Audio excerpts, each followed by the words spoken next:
Welcome students. Welcome to my YouTube channel English by Pulok Nath. আর আমি Pulak Nath, assistant teacher, পূর্ব বারাসাত আদর্শ বিদ্যাপীঠ। আজকে দ্বাদশ শ্রেণীর ছাত্রছাত্রীদের জন্য আলোচনা করতে চলেছি তাদের সিলেবাসের অন্তর্ভুক্ত একমাত্র নাটক the proposal by Anton Chekhov. আর এই ভিডিওতে আমি আলোচনা করব about the writer, dramatist and short story writer Anton Chekhov, his important writings, the important theatrical devices that he used, particularly farce, and also in detail about the drama, its source, its background, its theme, its characters, and all of the important aspects. Okay. And so students, before going to our main discussion, this is my request to all. If you like my videos, don't forget to subscribe my channel and press the bell icon so that you can get the instant notification of any video as soon as I upload them in my channel. So students, so all of us go to our main discussion. The Proposal by Anton Chekhov. Who was Anton Chekhov? Anton Chekhov was a Russian dramatist and short story writer. He was born in 29th of January 1860 in Russia. তিনি 1860 সালে রাশিয়াতে 29শে জানুয়ারিতে জন্মগ্রহণ করেন। He was Russian dramatist and short story writer. যতটা তিনি ছোট গল্পকার হিসেবে খ্যাত, ততটাই খ্যাত কিন্তু তিনি নাট্যকার হিসেবে। অ্যাকচুয়ালি কিন্তু প্রথমে কিন্তু তিনি সাহিত্যিক হবেন বলে জীবন শুরু করেননি। Actually he was a physician, অর্থাৎ মেডিসিন প্র্যাকটিস করতে শুরু করেন এবং সাফল্য পান। Actually he was a physician, and later on, besides being a physician, he started to write sketches of Russian life in newspaper and magazines.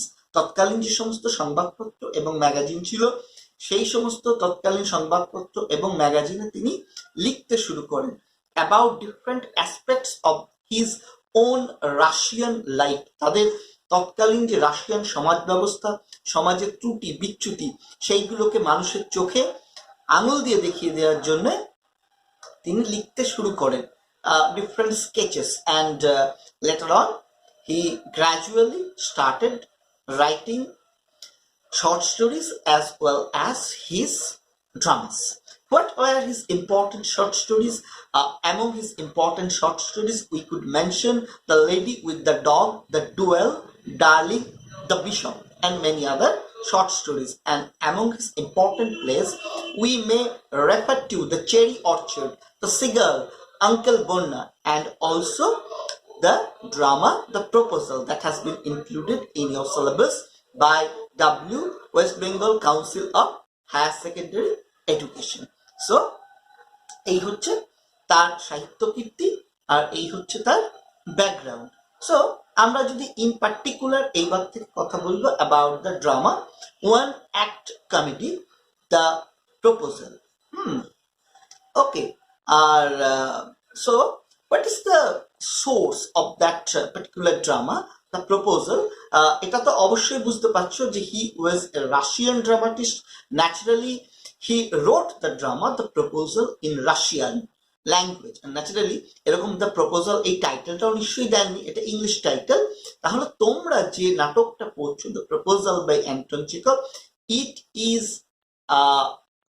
a translated version of his original drama with the title Predolzheny. The drama Predolzheny was written in 1888 and about 1889, and that was published and first staged in 1890.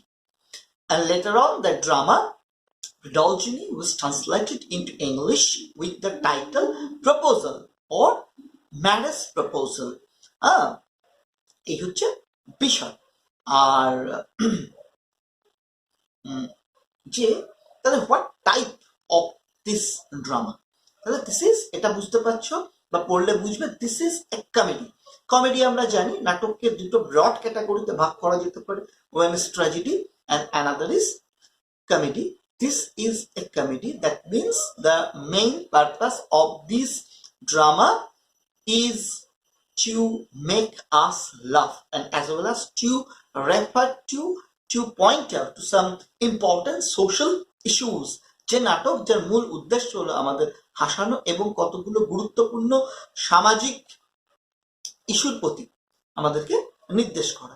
R it's a comedy, এবং কমেডির মধ্যেও যদি আরো particularly বলতে পারো, you may say it as a farce in one act or a burlesque that parodises superficial aspect and greed that monitor a pair to marry. তাহলে আমরা এটাকে ফার্সও বলতে পারি, এটাকে বার্লেস্কও বলতে পারি। বার্লেস্কের বাংলা হচ্ছে তোমার ব্যঙ্গ রচনা, ফার্স হচ্ছে ওই তোমার একটু বাড়িয়ে লেখা এমন। আমরা আলোচনা করছি about this theatrical devices, তাহলে it is a comedy. Naturally the proposal is a comedy, or more particularly you may say it's a farce in one act, or it's a burlesque. Burlesque হচ্ছে ব্যঙ্গ রচনা। কোন জিনিসটাকে ব্যঙ্গ করছে? that drama is parodizing বা ব্যঙ্গ করছে the superficial aspect and greed, অর্থাৎ একটা বাহ্যিক বিষয় বা লোভ, যেটা একটা বিয়ে নামক দুজন, একটা ছেলে আর একটা মেয়ের মধ্যে বিবাহ নামক যে পবিত্র বন্ধন, সেই পবিত্র বন্ধনকে মনিটর করে, কন্ট্রোল করে, যে সুপারফিশিয়াল অ্যাসপেক্ট অর গ্রিড, সেইটাকে কিন্তু প্যারাডাইজ করছে this particular drama, the proposal or the marriage proposal. So we shall discuss in detail about the theatrical device or the dramatic device farce. What is a farce? Farce is a theatrical device or practice involving তোমার hearty or belly laugh, boisterous acting and funny costumes. অর্থাৎ farce কি? Farce হচ্ছে যা আমাদেরকে একটা বেলি লাভ তৈরি করে, হার্টি or বেলি লাভ, একদম কুলকুল করে আমরা হাসি, পেট খুলে দম ফাটা হাসি যা তৈরি করে। বয়েস্টারাস অ্যাক্টিং হয়, বয়েস্টারাস অ্যাক্টিং মানে খুব হামবড়া ভাব, দুমদাম ব্যাপার স্যাপার আর কি, বড় বড় বাত্তেল্লা মারা ডায়লগ যেখানে থাকে, অ্যান্ড ফানি কস্টিউমস। অবশ্যই ফার্সে একটা আমরা দেখবো যে মজাদার পোশাক কিন্তু নাট্য চরিত্ররা পরে। What is the intention? Naturally, it's a comedy. Comedy intention to thakbi. The intention of using that particular theatrical device, a farce, is to entertain the audience with raw, vulgar, and often exaggerated humor. Point out this words, exaggerated humor. অর্থাৎ এমন একটা নাটক যার উদ্দেশ্য হচ্ছে খুব র আর vulgar বিষয় নিয়ে মানুষদেরকে এন্টারটেইন করা।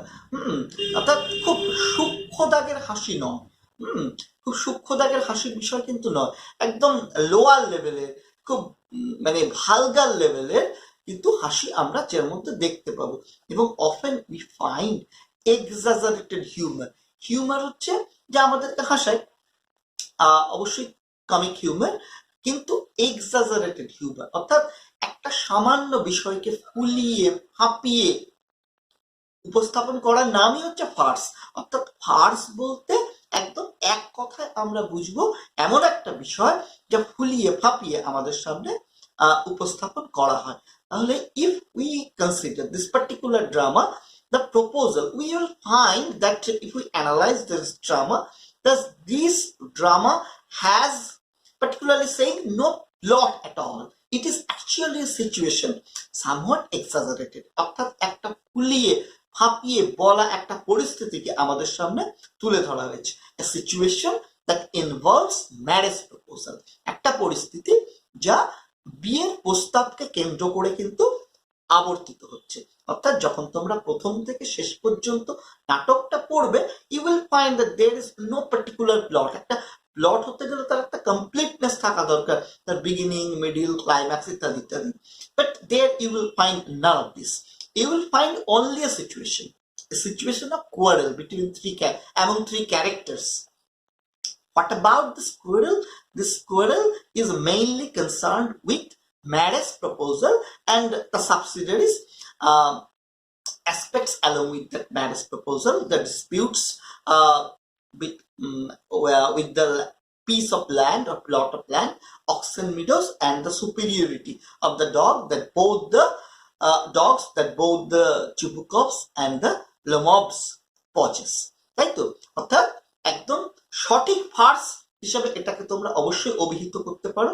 প্লটের বিশেষ বালাই নেই, একটা পরিস্থিতি, যে পরিস্থিতি একটা ম্যারেজ প্রপোজালকে নিয়ে আবর্তিত হচ্ছে, সেই পরিস্থিতি আমাদের মধ্যে একটা এক্সাজারেটেড হিউমার অর্থাৎ বাড়িয়ে ফুলিয়ে ফাঁপিয়ে বলা মজা তৈরি করছে। ওকে, সো তাহলে আমরা দেখলাম the proposal it's a comedy, it's a farce, it's a burlesque, in whatever term you may call it. Okay, so next, what is the next point? The next point is the setting. In which setting or in which background is the drama lying? আমি থিমে আসছি, থিমে আসার আগে কিন্তু এই বিষয়গুলো তোমাদের সামনে clear হতে হবে। This drama, the proposal, is set in the country house of certain Chibukov during last decade of the 19th century. অর্থাৎ ঊনবিংশ শতাব্দীর শেষ দশকে কোন এক মাননীয় চুবুকভ, তিনি অবশ্যই একটা ল্যান্ড ওনার, জেন্ট্রি, এবং ওই প্রচুর জমির মালিক একজন লোক আর কি, তার বাড়িতে কিন্তু সংঘটিত হচ্ছে ঊনবিংশ শতাব্দীর শেষ দশকে। And this particular drama, this particular setting exhibits cultural practice of contemporary Russia. দেখো অল্প একটু নাটকটার অ্যাকশন কিন্তু বেশি নয়, সামান্য একটা সিচুয়েশনকে তুলে ধরা হচ্ছে, কিন্তু that microcosmic representation of a funny situation is showing, is reflecting the macrocosmic, অর্থাৎ বৃহত্তর, exhibits the macrocosmic representation of the cultural practice of contemporary Russia. তৎকালীন রাশিয়ার সাংস্কৃতিক, তৎকালীন রাশিয়ার সামাজিক যে অভ্যাস, সেইটাকে কিন্তু এই সামান্য প্লট বৃহত্তর ভাবে আমাদের সামনে প্রকাশ করছে। কি ছিল তৎকালীন সমাজ ব্যবস্থা বা তৎকালীন যে cultural and socio cultural and socio economical যে ব্যাকগ্রাউন্ড, সেই ব্যাকগ্রাউন্ডে কি বিষয়টাকে ফোকাস করা হয়? That background focuses on the economical stability for gentry, focuses that the economical stability of gentry rested in the possession of much land. অর্থাৎ যার হাতে যত জমি থাকবে, হ্যাঁ, তত সে কিন্তু ইকোনমিক্যালি স্টেবল, অর্থাৎ যেভাবেই হোক জমি সংখ্যা বা জমির পরিমাণ বাড়া, এটাই হচ্ছে। এবং সেটা করতে গিয়ে অনেক নীতি আদর্শকে কিন্তু তৎকালীন রাশিয়ান সমাজ বিসর্জন দিচ্ছে। এই নাটকেই দেখবে যে লোমভ এসেছে চুবুকভের মেয়ে তোমার নাতাল্লাকে বিয়ের প্রস্তাব নিয়ে। কেন? He has no intention, he has no particular aim of love, romance, ideal, only he has some economical consideration, not only consideration but also very calculative consideration, you may say. কেবলমাত্র বিবেচনা নয়, খুব একদম ক্যালকুলেটিভ বিবেচনা, যেখানে আমরা দেখব যে দুই পরিবারের মধ্যে কিন্তু একটা প্লট অফ ল্যান্ড নিয়ে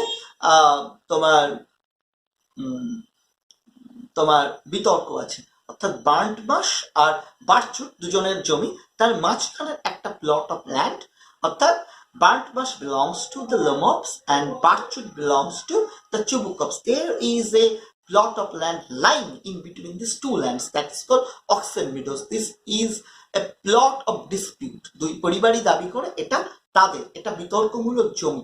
দেখো লোমভ কিন্তু এত লোক থাকতে, এত মেয়ে থাকতে, ওই অলমোস্ট বুড়ি হতে বসা, বিবাহের বয়স চলে যাওয়া মেয়েকে বিয়ে করতে এসছে। কেন? কারণ সে জানে চুবুকভের মৃত্যুর পরে কি হবে, তার মৃত্যুর দরকার নেই, বিয়ে হলে কি হবে, দুই পরিবার এক হয়ে গেল, তাহলে এই প্লট অফ ল্যান্ড তার কবজায় চলে এলো, এক লক্ষে প্রচুর জমি হয়ে গেল, যা কিন্তু তার ইকোনমিক্যাল স্টেবিলিটিটাকে সুদৃঢ় করবে। বড় বড় চাষি বিদেশে দেখবে অনেক বিঘের পর বিঘে, কয়েকশো হেক্টর জমি মেশিন টেশিন দিয়ে চাষ করছে, এখানে ওখানে ছড়িয়ে ছিটিয়ে জমি থাকলে কিন্তু অসুবিধা। এই কনসিডারেশন করেছে এবং চুবুকভের মৃত্যুর পরে ন্যাচারালি পার্মানেন্টলি এই জমি কিন্তু তাদের। অর্থাৎ এই বিয়ের মধ্যে কিন্তু there is no ideal love, romance, only economical consideration, only economical stability. এই সোশ্যাল ইস্যুটাকে কিন্তু আমাদের এই নাটক তার সে কিন্তু দেখাচ্ছে আর কি। অর্থাৎ এই বিষয়টাকে, এই সেটিংটাকে কিন্তু আমরা রিফ্লেকশন দেখতে পাই। আরো একটা দেখতে পাবো, সেটা হচ্ছে কালচারাল রিফ্লেকশন। সেটা হচ্ছে এই থিমগুলোকে কিন্তু ডিল করা হয়েছে, অর্থাৎ এই socio economical stability consideration, that is very important theme or important issue of the drama, যে marriage will be based on তৎকালীন সমাজের ভাবনা, marriage will be based on not ideal and nothing else but on economical stability. The much land a person will possess, he will be more economically stable. সেক্ষেত্রে অনেক নীতি আদর্শ বিসর্জন দিতে হলো দাও। আর বিয়ের ব্যাপারে আমরা কি দেখতে পাচ্ছি এখানে, দেখো দুটো থিমই inter related. Marriage is not as romantic and idealistic as it shows. The basis of marriage lies in monetary profit and possession of property. Wedding has little to do with love, romance, gallantry and dedication. তাহলে বিয়েটাকে কিভাবে দেখছে সেই তৎকালীন Russian সমাজ? বিয়েটাকে মোটেই কোনো romantic, কোনো idealistic affair হিসেবে সেই তৎকালীন রাশিয়ান সমাজ কিন্তু গণ্য করছে না। Rather, from which angle the Russian society analyzes marriage, they consider marriage as a kind of basis. The basis is lying of that marriage is in monetary profit, অর্থাৎ আর্থিক প্রফিটেবিলিটি অর্জনের একটা পথ হচ্ছে বিবাহ। যে বিবাহে আর্থিক সমৃদ্ধি বৃদ্ধির সম্ভাবনা কম, সেই বিবাহকে কিন্তু রাশিয়ান তৎকালীন রোটেন ফিউডাল সোসাইটি তারা কিন্তু মোটেই গণ্য করছে না। যেখানে পয়সার গন্ধ আছে সেটাকেই বিয়ে বলে তারা কিন্তু গণ্য করছে। এবং আমি কি বলেছি, wedding has little to do with love, romance, gallantry, অর্থাৎ লাভ, রোম্যান্টিক অ্যাফেয়ার, সাহসিকতা, গ্যালান্ট্রি, এই সমস্ত প্রদর্শনীর কোনো জায়গা কিন্তু নেই।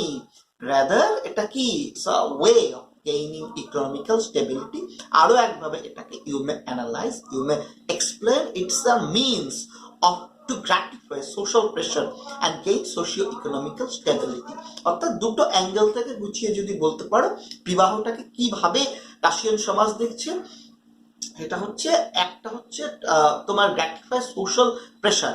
দেখো ফিজিক্যাল ডিমান্ডকেও এখানে কিন্তু ফোকাস করা হয়নি, সোশ্যাল প্রেশার। যার বউ নেই তার কেউ নেই, মোদ্দা কথা আর কি। অর্থাৎ সামাজিক একটা প্রেশারও থাকে যে এই লোকটা সংসারী, এর বউ আছে এবং এই বিয়ে করে তার আর্থিক এত প্রতিপত্তি বৃদ্ধি হয়েছে। হ্যাঁ, এই একটা কনসিডারেশন। তাহলে বিয়ে না করলে সোশ্যাল প্রেশার একটা থেকেই যায় এখানে, তাই কিন্তু সেই সোশ্যাল প্রেশারের জন্যই সে বিয়ে করছে। And also he knows that if Lomov knows that if he marries তোমার Chubukov's daughter Natalia, what will happen? He will gain socio-economical stability, socio-economical prosperity, because a long-drawn dispute between the two families about the plot of land, Oxenvitus, will be resolved with that marriage. হলো তোমার এই হচ্ছে কিন্তু বিষয়বস্তু। এই বিষয়বস্তুগুলোকেই কিন্তু Chekhov সমাজের এই সমস্ত অবক্ষয়গুলোকে আমাদের সামনে কিন্তু তুলে ধরেছেন তার নাটকের মধ্যে দিয়ে। কারণ হিজ রোল হেয়ার ইন, এবং কিভাবে, not in a very serious way but in an entertaining way. So he has taken the help of comedy, he has taken the help of farce or a burlesque, so that with humor, with comic situation, he can point out to the people the drawbacks of their society. When people will notice the representation of their own society in the dramas on the stage, what will happen? He has the firm belief that society might change their outlook, সমাজ ব্যবস্থা তাদের দৃষ্টিভঙ্গিকে কিছুটা হলেও অবশ্যই পরিবর্তন করবে। তাহলে দেখো এবার একটুখানি বলি যে কি আছে নাটকটা, এবার একটু সামারি বলি। তারপরে আবার অ্যানালাইসিস আসবো, এই ব্যাকগ্রাউন্ডগুলোই আসবে। নাটকটায় কি আছে? অনলি একটা সিচুয়েশন আর only 3 characters in the drama. What are the characters? First character is mister Chubukov, তাই তো? মিস্টার চুবুকভ ইজ সেপ্টাজেনারিয়ান, 70-এর ঘরে বয়স তার। অবশ্যই ল্যান্ডেড প্রপার্টি আছে তার প্রচুর ল্যান্ড, এবং তিনি বিপত্তিক, widowed, his wife has passed away, he has only one daughter, Natalya Stepanovna. আর নাতাল্লার বয়স কত? নাতাল্লার বয়স কিন্তু 25। তৎকালীন রাশিয়ান সমাজ ব্যবস্থায় 25 বছরের একটা মেয়ে মানে she is almost at the verge of crossing her nuptial age. তার বিবাহের বয়স প্রায় পেরিয়ে আসতে চলেছে আর কি। এই বিষয়টা কিন্তু আমাদেরকে মাথায় রাখতে হবে, বিয়ের বয়স তার প্রায় পেরিয়ে যাচ্ছে, এবং তাই সে কি করছে? বিয়ের বয়স পেরিয়ে যাচ্ছে বলে সে কিন্তু বিয়ে করতে উৎসুক। She is highly eager to marry, তাকে বলা হচ্ছে she is lovesick cat, but her father considers her as a kind of burden. দেখো, তৎকালীন সমাজে একটা বিবাহযোগ্য কন্যাকে মনে করা হয়, বাবা মনে করে যে একটা বোঝা। কেন মনে করে? কারণ এই মেয়েটাকে বিয়ে দিতে হলে কি হবে? তার প্রচুর পয়সা দিতে হবে, আর পয়সা ছাড়া জামাই বিয়ে করবে না, কোনো ছেলে তাকে বিয়ে করবে না। কারণ উল্টো দিকে যে ছেলেগুলো বসে রয়েছে তারা অবশ্যই ম্যারেজটাকে গণ্য করে অ্যাজ এ মিনস অফ তোমার gaining socio economical profitability, socio economical stability. এই জন্য কিন্তু তাকে প্রচুর পয়সার মালিক আছে, কিন্তু হার কিপটা। মালিক হওয়া সত্ত্বেও চুবুকভ তার একমাত্র মেয়েকে কিন্তু বিয়ে দেয়নি পয়সা খরচের ভয়ে। আর দ্বিতীয় কথা কি আমরা দেখব? দ্বিতীয় কথা যেটা দেখব, সে তার বাবার সংসারটাকে ভালো করে দেখে রেখেছে, তার বাবার খামার বাড়িটাকে ভালো করে দেখে রেখেছে, because it's an agrarian society, চাষবাসের উপরেই কিন্তু নির্ভরশীল। এখানে land and agriculture plays a very important role. সমস্ত কিছুকে তার মেয়ে সুন্দর করে দেখে রেখেছে, থাক মেয়ে বাড়িতেই থাক, পয়সাও বাড়িতে থাক, ইত্যাদি ইত্যাদি। এই দৃষ্টিভঙ্গি কিন্তু মিস্টার চুবুকভ নিয়েছে। তাহলে চুবুকভের কথা গেল, নাতাল্লার কথা গেল। কি দেখলাম? 25 বছর বয়সী, মোটামুটি সুন্দরী, শিক্ষিত, এবং সুন্দর করে তার বাবার সংসারটাকে গুছিয়ে রেখেছেন। She is a excellent housekeeper. আর উল্টো দিকে আমরা আর একটা চরিত্র দেখছি, সেটা হচ্ছে Lomov. 35 years of age. He is also at the extreme point of his nuptial age. তার বিয়ের যে বয়স তাও প্রায় সে পেরিয়ে আসতে চলেছে। কেন বিয়ে করেনি? কারণ বিয়ে করেনি, কোনোভাবে হয়ে ওঠেনি, মানে সেই রকম সুবিধার কাউকে পায়নি যে প্রচুর পয়সা কড়ি দেবে। প্রচুর পয়সা কড়ির থেকেও কিন্তু এরা জমিটাকে বেশি কনসিডার করে, কারণ জমির উপরে কিন্তু তাদের ইকোনমিটা কিন্তু দাঁড়িয়ে রয়েছে। এইবার এতদিন বাদে সে কিন্তু বিয়ের সিদ্ধান্ত নিয়েছিল। কাকে বিয়ের সিদ্ধান্ত নিয়েছে? পাশেরই বাড়ির মেয়ে, তোমার চুবুকভস ডটার নাতাল্লা। আরে পাশের বাড়ির তো মেয়ে, তার এতদিন কি করছিলি? দেখো, এতদিন সে বিয়ে করেনি, যে কারণেই হোক এখন সে যে বিয়ে করতে চলেছে, what are his consideration on which he has selected Natalla to be his would be wife? অনেকগুলো কনসিডারেশন আছে। প্রথম কথা হচ্ছে, ফার্স্ট কনসিডারেশন, 3টে কনসিডারেশন আছে মোটামুটি বলতে পারো, যে নাতাল্লা মোটামুটি দেখতে সুন্দরী, আর লেখাপড়া মোটামুটি জানে। She is an excellent housekeeper. She has kept she has kept her father's house very well neat. সুন্দরভাবে বুনে রেখে দিয়েছে, well managed, সুন্দর করে ম্যানেজ করে রেখে দিয়েছে। তার সংসারে আসলে সুন্দর করে তার সংসারটাকে গুছিয়ে রাখবে। He has that sort of expectation. First consideration. Second consideration, তার অনেকটাই বয়স হয়ে গেছে, 35 বছর মানে বেশ বয়স হয়ে গেছে। শরীরও আর ঠিক সাই দিচ্ছে না। এখন রাত্রে শুলে কি হয়? রাত্রে শুলে বুক ধরপর করে, যেই কাত হয়ে শুয়ে বাঁ দিকে টান অনুভব করে আবার ওঠে, আবার যেই শুতেছে আবার টান অনুভব করে লাফিয়ে ওঠে। এরকম একটা রাত্রে প্রায় তার 20 বার ঘুম ভেঙে যায়। ওরকম বুকে টান অনুভব করে ধরপড়ানি অনুভব করেছে। সে বুঝেছে এটা মোটেই খুব একটা ভালো লক্ষণ না। ধরপড়ানি করে যদি উঠতে না পারে তাহলে কি হবে, ওখানেই তো এসে যেতে পারে। সেই জন্য মানে অসুস্থ হয়ে পড়ে গেল, হসপিটালে নিয়ে যাওয়ার কেউ নেই, একা মানুষ, তাই he has taken the decision he needs a wife. At least অসুস্থ হয়ে পড়লে, ধরপড়ানি বেড়ে গেলে তাকে তো ডাক্তারের কাছে নিয়ে যেতে পারবে বা ডাক্তারটাকে ডেকে আনতে পারবে। The second consideration. But the third consideration is the most important consideration. Already I have mentioned যে লোমবদের জমি কি বার্ন্ট মার্শ আর চুবুকবদের জমি বার্চুট। In between them lies a plot of land called Oxen Meadows. It is the plot of dispute. লোমবের demand হচ্ছে this land was theirs. His aunt's grandmother gave that land for free use to Natalla's father's grandfather and his workers. কেন? যাতে করে ওই worker গুলো ওই জমিকে use করতে পারে, চাষ করতে পারে। and in return of free using this plot of land, the workers, the laborers of তোমার Natalla's father's grandfather will bake brick for them, তাদের জন্য ইট বানিয়ে দেবে। ইটটাও দরকার বাড়ি টাড়ি করার জন্য। এই কন্ট্রাক্টে কিন্তু জমিটা দেওয়া হয়েছিল, কিন্তু বহু বছর ধরে ইউজ করার ফলে লোমবের কথাই 40 বছর তোমার চুবুকব ও তার লোকজনরা ভাবতে শুরু করেছে this plot of land is there's. ওই ভাগ দখল হয়, জবরদখল করার মতো অবস্থা। কিন্তু তাহলে এটা অনেকটা কিন্তু মানে একটা বিতর্কমূলক জায়গা। তাহলে সে জানে যদি সে চুবুকবের মেয়েকে বিয়ে করে তাহলে কি হবে, পরিবারের জামাই হলো, দুটো পরিবার এক হয়ে গেল, আর জমি দিয়ে কোনো বিপদ রইল না। এবং নট অনলি দ্যাট, দুটো জমির মাঝখানে একটা এক লপ্তে বিরাট জমি হবে, আর চুবুকব চোখ বুঝলে তো পুরো সব জমি তার, বা বারচুটো তার হয়ে গেল। তাহলে এত বড় জমি যে লোকের থাকবে সে ন্যাচারালি ইকোনমিক্যালি স্টেবল, সমাজে একটা তার গুরুত্বপূর্ণ ভূমিকা থাকবে। তাহলে এই এক্সপেকটেশন নিয়ে সে কিন্তু অনেক বুদ্ধি ভেজে এসছে চুবুকবের মেয়েকে বিয়ে করার জন্য। এই হচ্ছে বিষয়। কিন্তু আমরা কি দেখব, প্রস্তাবটা সে দিতে পারছে না।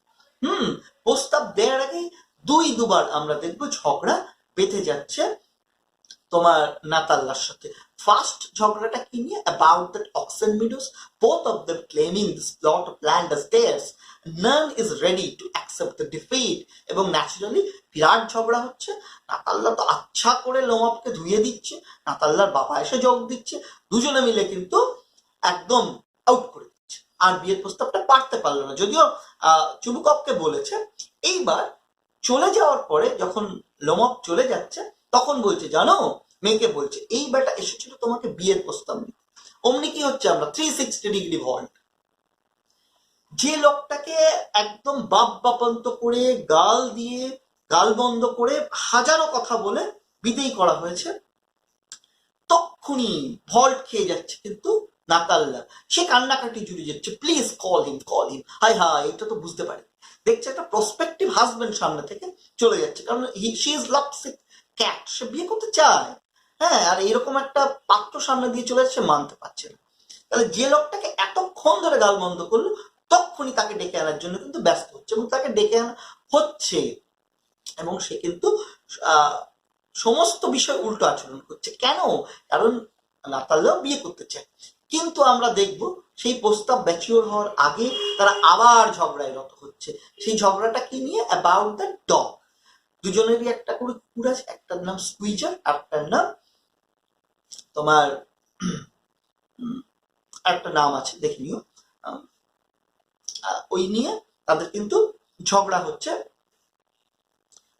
এবং কেউ হার মানতে রাজি নয় কার কুকুর সেরা।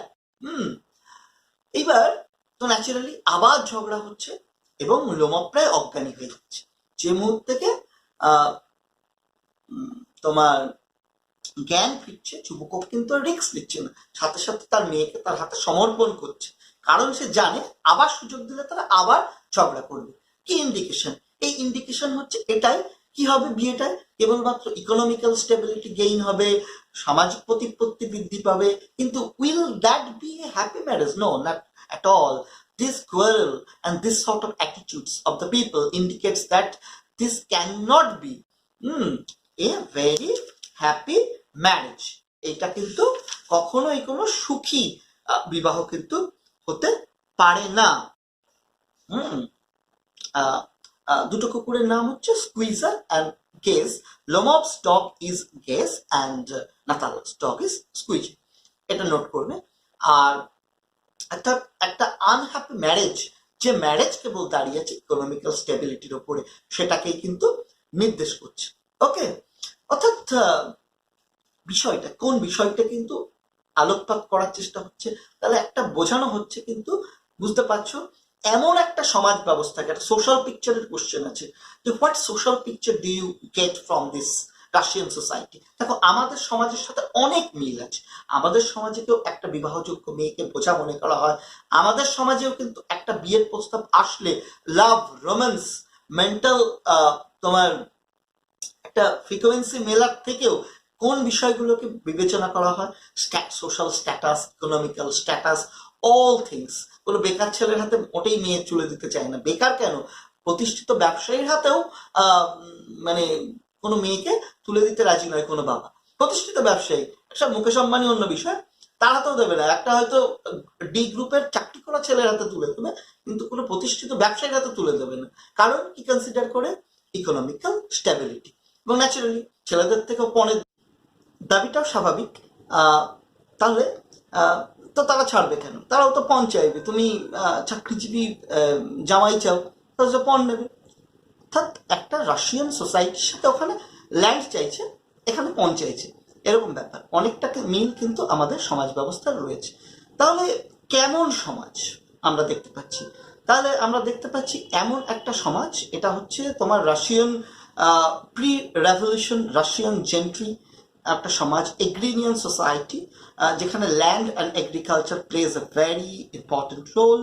আর মানুষের অবসর কাটানোর সময় কি only pastime in this society is community fox hunting. দলবদ্ধভাবে শেয়াল শিকার করতে যায় ওরা, আর অনিং পেডিগ্রি ডগ, কার কত উচ্চ প্রজাতির কুকুর আছে, এটা একটা স্ট্যাটাস সিম্বলের মধ্যে কিন্তু আছে। সেই জন্যই আমরা দেখব গেজ আর স্কুইজার নিয়ে কিন্তু ঝগড়া গেল। অর্থাৎ একটা মানে খুব অবক্ষয়িত সমাজ, এমন একটা সমাজ যেখানে আমরা কি দেখতে পাচ্ছি, সমাজ যেখানে jealousy, family scandal, rough and body language, মানে খুব খারাপ ভাষা, all indicative of a decadent feudal society. অর্থাৎ এই হিংসা, ফ্যামিলি স্ক্যান্ডাল, কাদা ছোড়াছুড়ি, খুব খারাপ নোংরা ভাষার প্রয়োগ, এই সমস্ত কিছু কিন্তু ইন্ডিকেট করছে একটা অবক্ষয়িত ফিউডাল সোসাইটির দিকে, যে সমাজ লাভ, রোম্যান্স এর থেকেও বেশি ইকোনমিক্যাল প্রফিট কে গণ্য করে। ম্যারেজ তাদের কাছে কেবলমাত্র আর্থিক প্রতিপত্তি বৃদ্ধির একটা বিষয়। সেই জন্যই খুব চুবুকভ খুব মজা করে একটা ডায়ালগ তোমরা পাবে, যেখানে পুরো সমাজ ব্যবস্থাটাকে ক্লিয়ার করে দিচ্ছে। যখন চুবুকভের কাছে লোমভ কিন্তু বিয়ের প্রস্তাবটা প্রথমে পারছে, চুবুকভ বলছে ঠিক আছে মেয়েকে ডেকে দিই। চুবুকভ কিন্তু বাইরে যে তার মেয়েকে বলেনি that Lomov has come with his proposal to marry. কি বলেছে?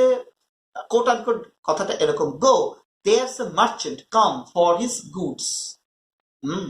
যে দেখো একটা ব্যবসায়ী এসছে তার মালপত্র নিয়ে, আদতেও তাই, মজা করে বলেছে হয়তো, হিউমারাসলি he has said the dialogue very humorously, but this particular humorous dialogue just represents the society at large, যে society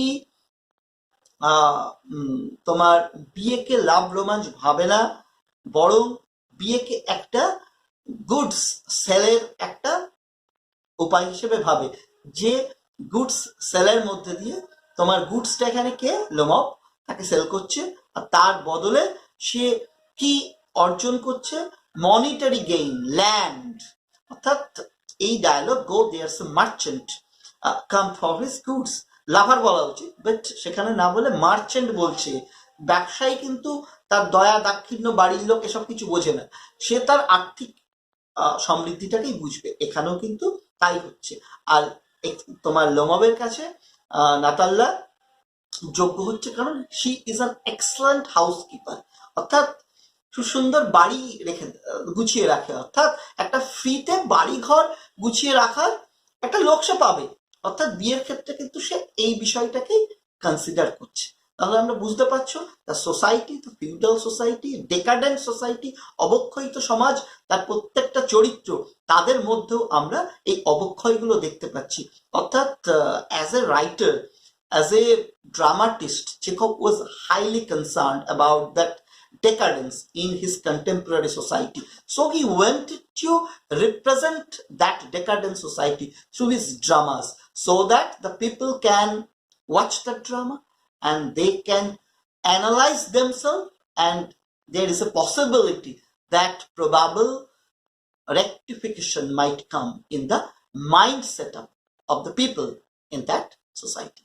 So students, this was the general discussion about the author, about the theatrical device, a farce, comic device, and about the source of the drama, type of the drama, setting, theme, and all other important aspects. This discussion will help you understand the text line by line. যখন তোমরা line by line পড়বে, এই আলোচনার প্রেক্ষাপট কিন্তু তোমাদেরকে নাটকটাকে বুঝতে সাহায্য করবে।